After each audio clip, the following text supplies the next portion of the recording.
Entonces, ocupan y utilizan a Carmen Aristegui para sacar un reportaje de corrupción, la famosa Casa Blanca, que involucra además no solamente a Peña Nieto, sino involucra a su esposa, involucra a su familia, los destruyen prácticamente. Peña Nieto quedó destruido ante la opinión pública.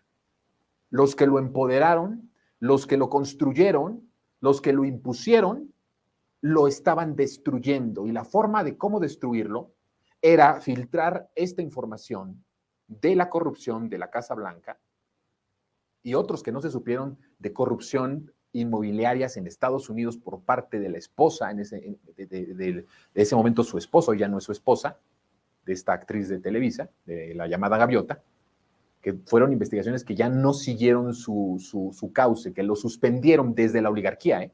Desde arriba se dijo, ya no sigas más, porque yo tuve contacto con periodistas en Estados Unidos que me decían, viene algo muy fuerte en ese momento después de la Casa Blanca, en donde le van a dar ahora sí que ya el golpe de muerte a Peña Nieto y a su intención de crear un nuevo proyecto transeccional. Ya no se dijo nada y ya no se habló nada de esas propiedades de la entonces esposa del presidente Enrique Peña Nieto en Estados Unidos, pero había muchísimo más de dónde sacar. La oligarquía decidió ya no, porque los mismos que lo construyeron lo destruyeron.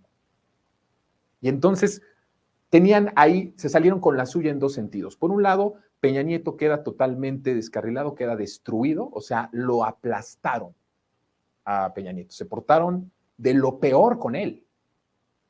O sea, de las cosas más horribles que se le pueden ser a los que se dicen que son tus aliados, eso literalmente lo que pasó fue destruir.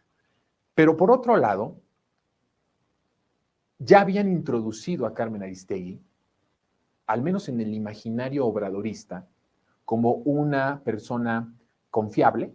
Se había ganado el respeto de muchas personas y evidentemente el obradorismo que estaba en esa lucha por el poder, en esa lucha por la presencia de la República en 2018, y entonces se gana el cariño de la gente.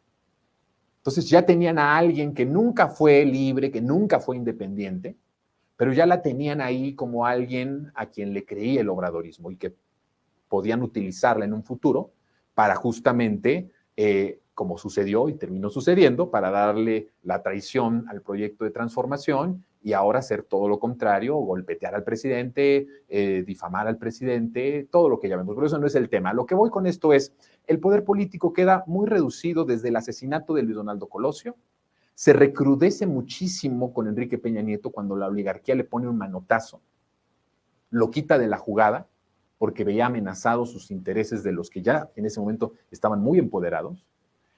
Y entonces el poder político queda reducido a la decisión estricta, ya no de un presidente que elegía al siguiente, ya no un Carlos Salinas que decidía que iba a ser Colosio o que decidía que iba a ser Zedillo, ya no un Zedillo que decidía que iba a ser Vicente Fox, o un Vicente Fox que aunque no quería que fuera Calderón, quería que fuera Santiago Krill, pero que al final era parte de esa sucesión y de esa continuidad de ese proyecto. Quedó muy debilitado. ¿Qué está pasando en 2024? ¿Qué es lo que está pasando en este próximo año de elecciones? Que hay una intensa lucha política, pero esa lucha política que usted ve con Broso, que se enfrenta a Santiago Krill y que se enfrenta a Lili Téllez, que están ahí hablando y que Lili Téllez le dice, tú nunca has ganado nada, y Santiago Krill se queda calladito porque no supo ni qué contestarle. Todo eso es lo que se ve y lo que están armando como un show mediático.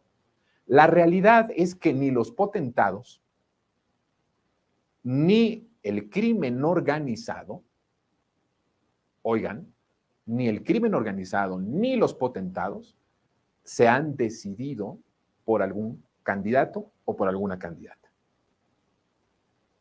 Estamos en un momento que yo he advertido complicado para la derecha mexicana. Y no es que cuando yo digo que está en un momento complicado la derecha mexicana me sienta triste o desconsolado por el hecho. No, me siento hasta feliz, fíjense. Me siento contento de que estén pasando por esa crisis. Pero, a ver, hay que ver el otro lado de esto. Cuando la derecha política se ve acorralada, cuando ya no tiene viabilidad política, cuando los nombres y los apellidos que representaron ese sistema neoliberal, salinista neoliberal, quedaron completamente destruidos porque todos tienen alguna investigación, porque todos tienen o son presuntos o tienen una orden de aprehensión y están amparados o están huyendo en Estados Unidos, cuando ya no tienes esa viabilidad política, el siguiente paso de esa desesperación es la violencia.